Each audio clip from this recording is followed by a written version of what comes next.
The complex problem of poverty and how our divided culture worsens it.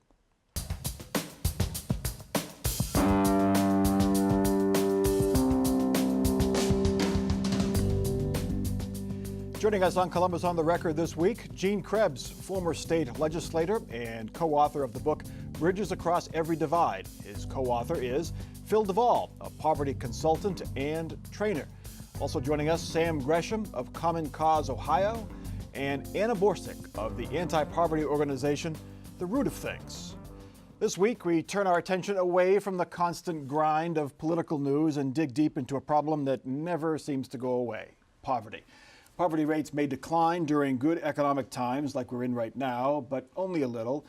And the good economic news, like a low unemployment rate, can hide the many people who are among the working poor and members of the middle class who are living on the edge. As we mentioned, two of our guests, Phil and Gene, have co-written a book, Bridges Across Every Divide: Policy and Practices to Reduce Poverty and Build Communities. Over the next half hour, we'll examine the link between poverty and community. Phil Duvall, you write that this is a complex problem. It's more than just not having enough money. The two big areas, you say there are four causes of poverty, but the two that really stand out is that personal responsibility, and that's what conservatives point to. If you work hard, go to school, you can earn a good living. Liberals point to the other one, which is the structural, social, economic issues, that the schools aren't good enough, the minimum wage isn't high enough.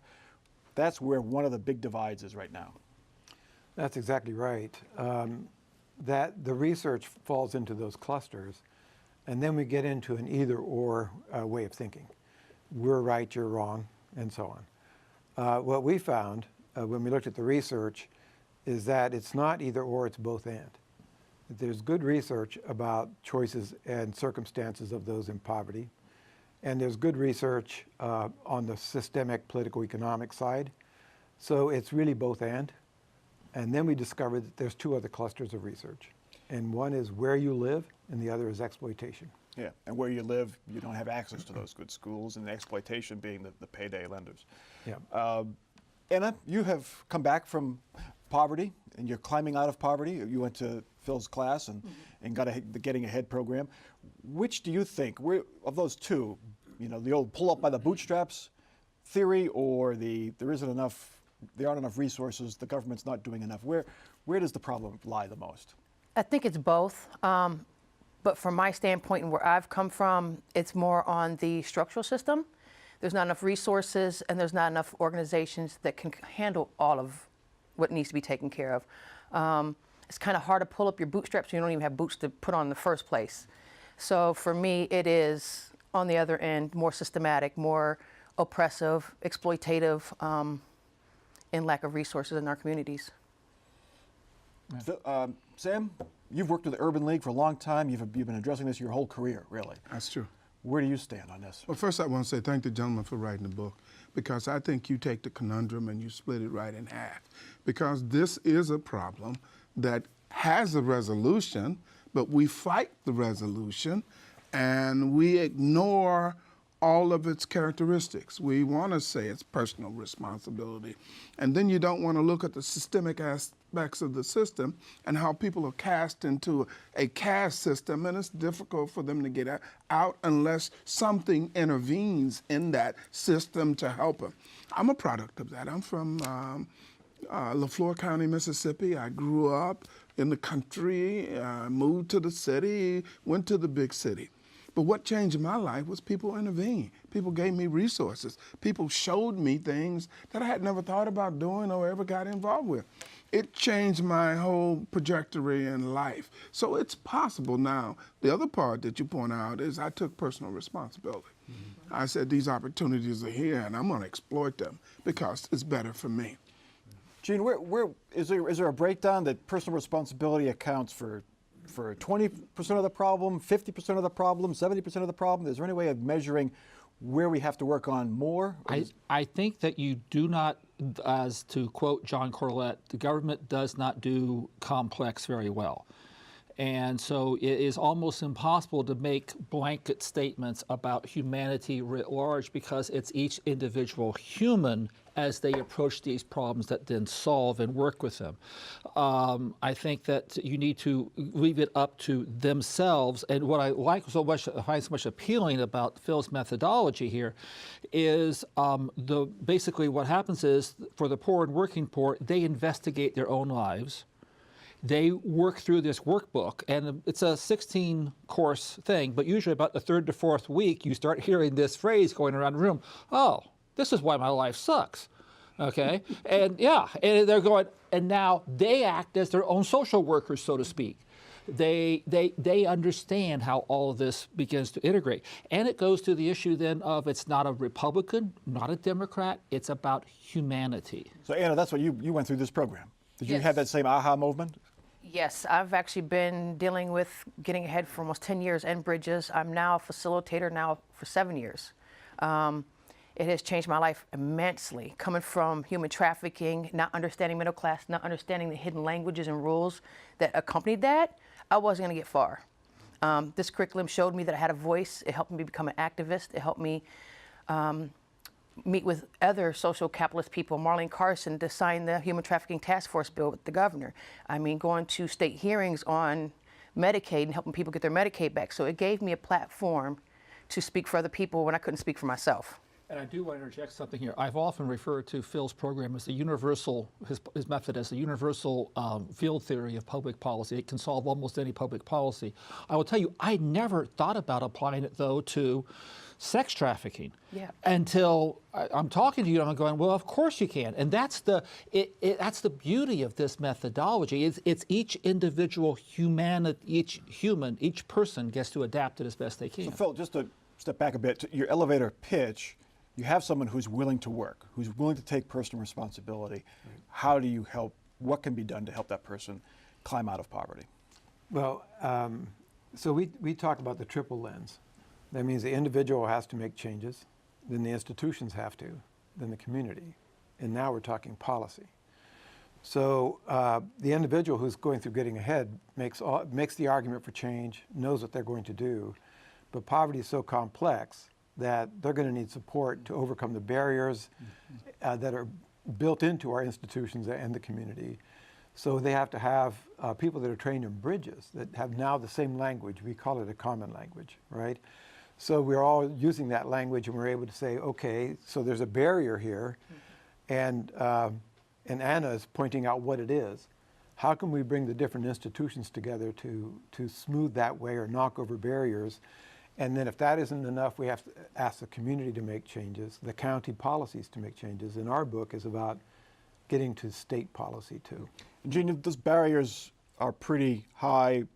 They've gotten higher because of self-segregation. Yes. I mean, suburban sprawl, zoning laws. Explain what's going on there. We're not living next to each other. Yeah, back in what we often refer to as America's golden age, you know, Leave It to Beaver, June and all that and everything. Ward, yes. Ward and all that. The bank president lived in just 3 blocks away from the bank janitor. They would often go to the same church. They shopped at the same grocery store. The kids all went to the same school. So you had this, we knew how to talk to people not like ourselves. And that is being completely and totally lost as we continue this self-segregation. And politically, where it's playing itself out is in 1976, only a quarter of America's counties were landslide counties where Carter versus Ford won or lost by 20 points or more. Now, 2/3 of America's counties are landslide counties where the winning candidate wins by 20 points or more. I want to say Gene illustrates a problem that we're having in the African American community too. When I grew up, the dentist didn't live in my community, but he lived on the edge. So black folk had to live in a particular area, and the poor people live here, and the middle class and want to be middle class live there. What the problem the black community is having now is We don't live in the cities. Our leaders don't live in the cities. They live in the suburbs. The intelligentsia, the leaders live in the suburbs, so they don't live next to people in poverty. They don't interact with these people in poverty. They come in their churches, they go to their churches, and then they go back to the suburbs. So they don't really intervene. So we have a bifurcated system, and it complexes problem solving, bringing everybody together. They helicopter into your community and they helicopter home. That's true. I think that when we interviewed the Bridges communities, and there are communities in 47 states, and there's some remarkable things going on. And these are communities that are trying to build bridges between different Right, segments of they're their using the societies. Bridges constructs. Yeah. What we found was that conservatives care about poverty, and liberals care about poverty. And if that's all it takes to bring people in, and they can look at the research and they go like, okay, our point of view is being heard. And so now we're comfortable. And then they meet people who are in poverty and develop relationships with them. And you work shoulder to shoulder to overcome the barriers.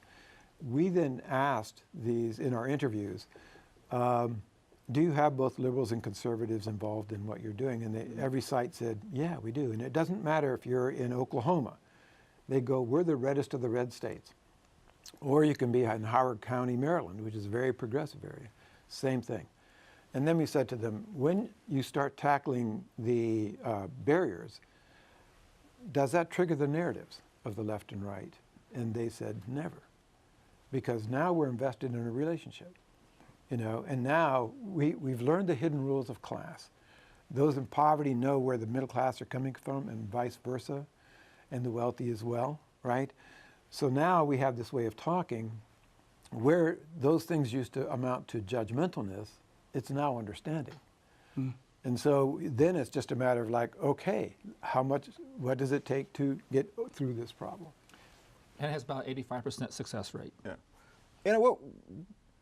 As you were starting this process of climbing out of poverty, and what was give us the first barrier you faced in real terms? Was it finding a place to live? Was it maintaining your bills and not getting utilities turned off? What kind of things? What are the things you had to overcome from a practical standpoint?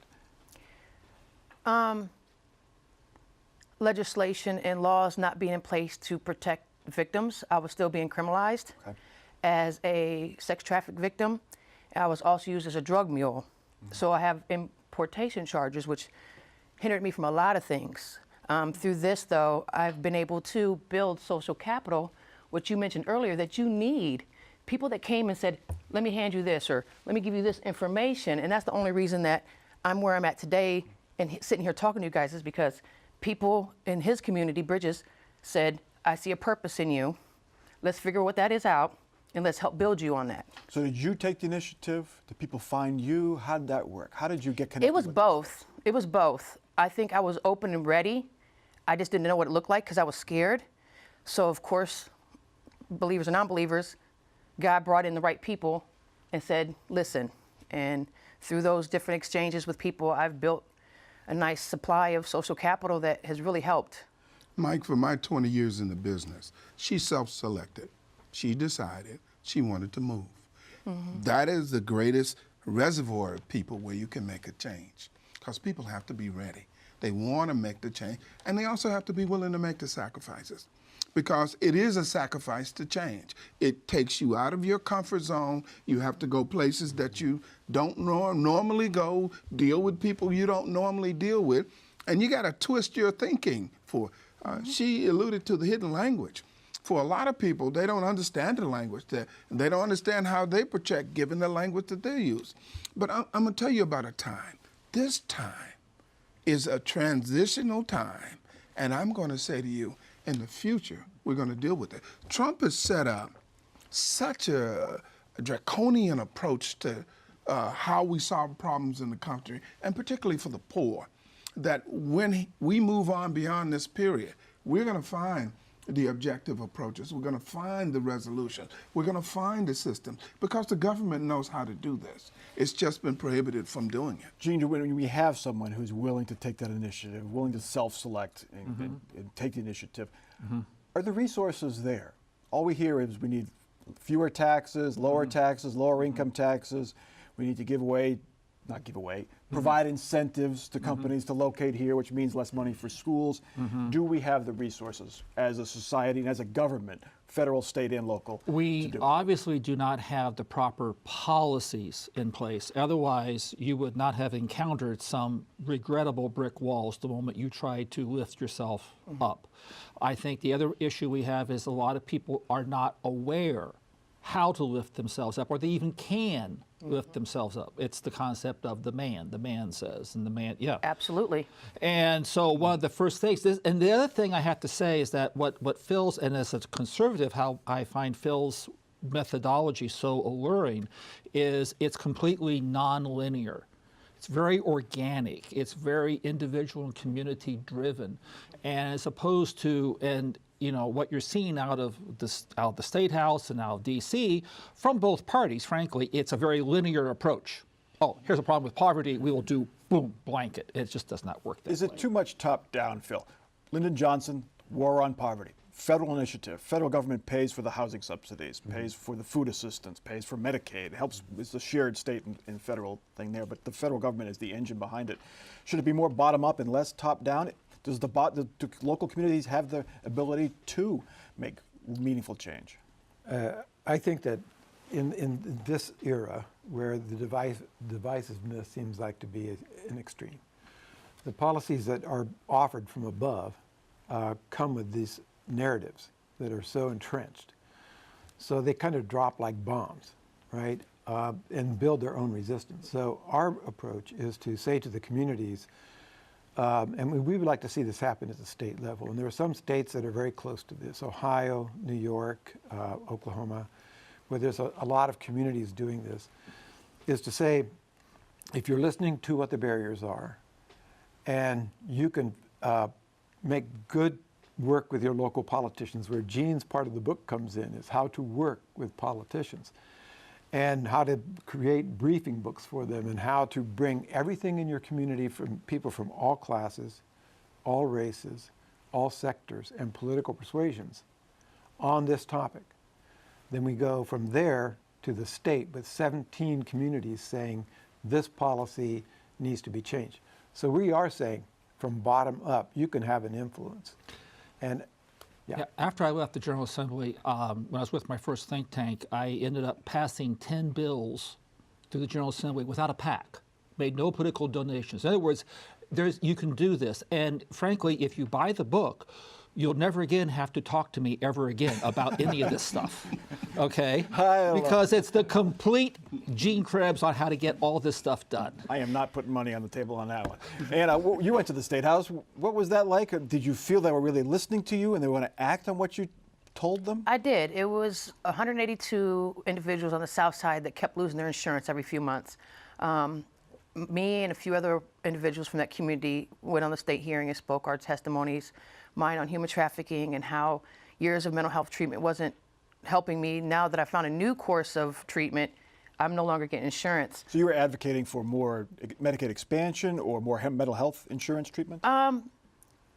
Just reliable. Reliable, okay. Reliable and consistent health insurance. Okay. We can't make 50 cents to $1 over and then lose our insurance. It doesn't make sense. That's you can't buy a prescription with 50 cents to $1 a month. Benefits cliff. If you make too much money, you lose your benefits. Now, if they said, oh, you make $25 to $50 too much a month, I could see that because you can buy a prescription with that. But the way they do that math it doesn't make sense. So you were arguing to help people who improved themselves, but then lost the benefits because they made too much money. They didn't qualify for Medicaid. Yes. So. No, but we know how to solve this problem. And we just refuse to. We just gave away $1 trillion in tax cuts. If we took that $1 trillion and applied it to this situation, we could do it. Now, I have to disagree with you in some parts as being a practitioner of more than 20 years in running programs. What I come is you need a combination of both. You need humongous resources, and you need a community that is bought into the process and also believes that we can overcome these problems. And I'll tell you, without a program like Model Cities, I wouldn't be here. Model cities was part of the New Frontier, War on Poverty, whatever it was. It gave me all the support systems I needed to drag myself out of poverty. And when I dragged myself out of poverty, I took my brothers with me, and I took my sons with me, and my sons took their sons with them. So it works. This was a program, I think was it the Nixon administration? No, it was Johnson. It was Johnson? Okay. But I will Helping tell you, urban areas. Right. about sixth of the book, though, is relational to what, very similar to this, what I call civic capacity. How do you improve the civic capacity, and how do you give people the necessary methodologies and tools by which they can begin to, which is what the model, you and I talked about, the Model Cities program gave you that civic capacity, which you've heard me talk many times on the program. That's one of the biggest, deepest problems we face in Ohio, is the lack of civic capacity. Our ability to govern ourselves is being eroded. Phil, I want to get to the geographic divide. Well, let me just. Oh, go ahead. I really appreciate what you're saying, and I would love to have that kind of top and bottom at the same time. And I just think that the kind of hint that we've got, the hints we've had from the communities that are doing this, is that we'll get to that kind of policy before too long, because we have to be able to change the mindset of people. The first thing that happens in our work is people have to change the way they think about poverty. And so there's a change that getting ahead investigators go through and the middle class go through. And when you begin to change the way you think on these things, and then you have relationships to back it up, in your communities, you're going to get closer and closer to the place where you can go higher. I do not disagree with you. Yeah. But I know they gave me a nickel 98. Yeah. That's how much money they gave me to solve a problem that was 20 years old. They never gave me enough money to really solve the problem. And that's what angered me. Yeah, we could solve this problem, but they never gave me enough money. Getting to the divide, we are segregated. I mean, segregation by race has been around forever, but income segregation has gotten worse and gotten more divided. How do we fix that? I mean, we're comfortable in our homes. We're comfortable in the suburbs. I mean, but how do we fix that? The next to last chapter in the book goes into basically creating, if you will, an artificial construct for doing so, called Tocqueville meetings, based upon the writings of Alexis de Tocqueville, toured America in the 1830s. And we're taking basically what we outlined there as a methodology, if you want to, for your community, adapt the best way you can, for you to be able to go ahead and start beginning to have those conversations across racial, class, all the divisions that we're encountering now in America, and be able to come up with a way to begin to have the conversation that we used to have naturally, which you can't now. So we're asking the choir if they like to sing. How do we get folks who aren't in the choir to take part in this? Because everyone can get together and say, oh yeah, we got to do this, but the folks who aren't there can make a difference. Well, it might seem slow, but I think it's gaining momentum in the sense that our methodology is through attraction. So if they get a chance to hear a Bridges trainer and they come and they hear these ideas and they kind of like them, then they're beginning to buy in. And then we encourage them to take those ideas and innovate with them wherever they are, in whatever sector, because all our sectors are impacted by poverty. And you can get better outcomes by using these ideas. So when people begin to use these things and become the champions of them, and then talk in our learning communities. So the private sector in Toledo is doing wonderful things, talking to the folks in Schenectady, New York, talking to Mary in Ohio, and so on and so forth. All of this just builds more and more people that are sharing, talking, learning, and it comes through attraction and the excitement, the energy of doing the next thing. So, And do you find folks receptive when you go outside your comfort circle and try to talk to people about this? People who don't live where you live, who come from a different background? I have been blessed with this gift of not knowing no strangers, so I can pretty much go across any class line and as eclectic as I look, touch somebody. So yeah, I do see a lot of that, but for me, I seem to be welcomed by a lot of different people, and I don't know why. I just think and be grateful for it that I'm able to touch places that other people in my community can't touch. And I also want to go back to Phil's first book came out, he co-authored in 1999. if he had immediately in 2000 come out with, now we need to approach policy, it would have been wildly premature. And if there's one thing I'm hearing from the folks who have been in your movement now for the past 19 years is, public policy, oh my gosh, it's just exactly time for us to be doing this right now. Is it just public policy, Sam, or do companies? Does the private sector have to change how they operate? Ultimately, the base of poverty comes from the private sector. It's an agreement that they've made to pay people poor, low wages. It's an agreement that they've made not to pay taxes to give us health insurance and not to pay taxes to have better schools. All of that is a construct that they've created, and it's become an economic, political issue, and it becomes a left-right issue. What's happening in America right now is very interesting. The black-white ratio in the dynamic of population is diminishing and it's becoming equal. We have rural poverty and we have urban poverty. We used to just have urban poverty. Now people are saying there is rural poverty. There are rural drug problems like there are like urban drug problems. Different cultures. Yes, And suburban. and suburban. But I will also state that one of Donald Trump's economic manufacturing advisors is now one of Phil's biggest devotees, because he's understood now how this methodology, when applied to his workforce, gives him a better workforce, a more stable workforce. They're happier. His middle-level managers are happier. And there's a whole lot of incidences of this right around the country. Cascade Engineering took their year-to-year job retention from 19% to 69%. All right, that's a cliffhanger. I'll have to read the book to find out how that worked. That's exactly Okay. right. That'll be Columbus on the Record for this week. My thanks to our guest, Anna Borsick, Sam Gresham, as well as authors Phil Duvall and Gene Krebs. Again, their book is called Bridges Across Every Divide, Policy and Practices to Reduce Poverty and Build Communities. Continue this discussion online, Facebook, Twitter, and you can see every episode of Columbus on the Record online at WOSU.org. For our crew and for our panel, I'm Mike Thompson. Have a good week.